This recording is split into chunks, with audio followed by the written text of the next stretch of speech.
average dude has something to say about... Okay, this is the section that I will call the contradiction section, because these radicals contradict they don't even follow the mission statements worth of crap. Here's what the movement is supposed to be about, and then they do the opposite. Yeah, let's go over the feminist side first as before. Chanty Banks, remember her from the University of Toronto? She was the one with the red hair and the glasses. Big whoop, that's fine. But it was her words and her conduct and the way that she presented herself. Ooh, boy. And I already spoke about her, but I want to reiterate that she was a walking contradiction. She's like, you should be thanking us. You should be joining us. We're on your, it's the join us, one of us, one of us. Welcome to my parlor, said the spider to the fly.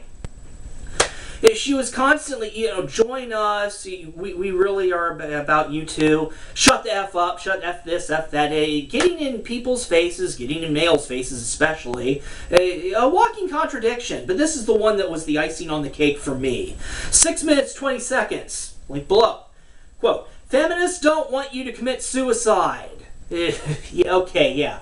7 minutes, 28 seconds. We do not hate you. You should be thanking feminists. Yeah, she keeps saying that we should be thanking feminists, like her.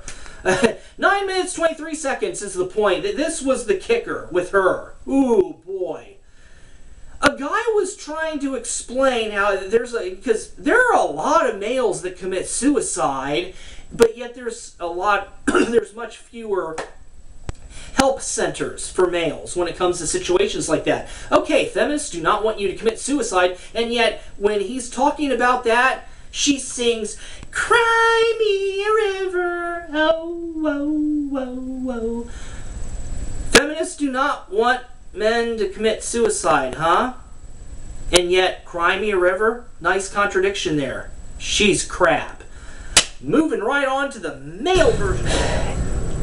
Okay, and here's the men's rights version of contradiction. Introducing Paul Elam. He's the founder of a group called A Voice for Men, a men's rights activist who he has a website. It links below. A Voice for Men. You'll love this. You look at this site. A Voice for Men, compassion for boys and men. Well, what kind of compassion for boys and men does Paul have? Oh, Paul's going to love the fact that I'm doing this video, let me tell you. Paul created an open message to troubled boys and men. Link below his speech to troubled boys and men. Quote, how about I just say what really needs to be said, like F you. Go effing bother someone else with your problems. I'm quite serious. Oh, Paul. Wow. Woo-hoo. Then he blames the victims. He blames the troubled men for not joining the cause sooner. Quote, I am tired of seeing a handful of men and women fight for a cause that should include millions. You want to know what helps, Paul? Not pissing on the troubled ones. That might help recruit greater numbers. Wow, you're real bright, Einstein. Hey, God, this seems to be a problem with men's rights. Okay, between Girl Rights What and Paul, both of them part of A Voice for Men. Paul's the founder. Okay, you have Girl Rights What. Here's her message to the good feminists, F you. And then you have Paul Elam, founder of A Voice for Men, for the men's rights cause, his message to the troubled ones, the boys and men. F you. Those are the two groups that you most want to, you do not urinate all over them. Hey, troubled, if you're trying to further the cause of the bad things that happen with boys and males in general, you don't turn away and alienate the troubled ones. And when it comes to the females, the feminists, the good ones who are most likely to have compassion for this desire for equality, you don't urinate on them too. Men's rights, what are you thinking? These two are ridiculous. They need to just, quite frankly, retire and have better people furthering the cause. They suck. Oh my God.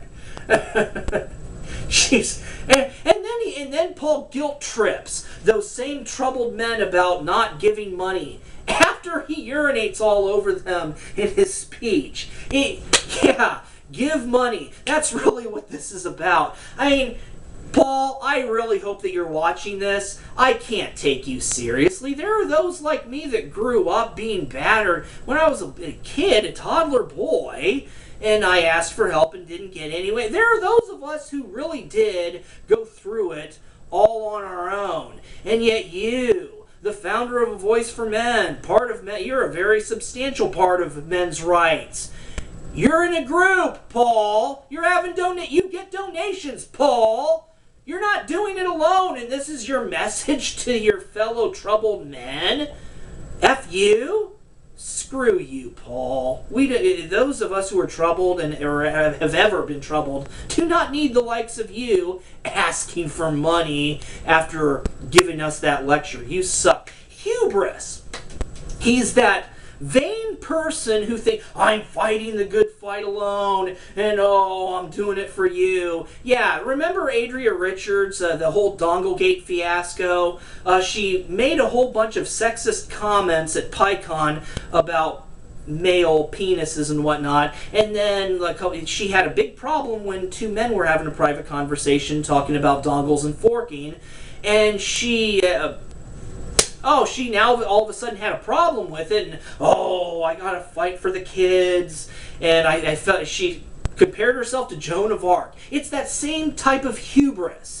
You have radical feminists like Adria Richards who are full of themselves. It's for the cause, and it's not. It's for their own selfish reasons. And then you have people like Paul Elam, who is so full of himself. It's the same thing. It's only you got one on one side, but they're the same type of flavor of crap. Moving on.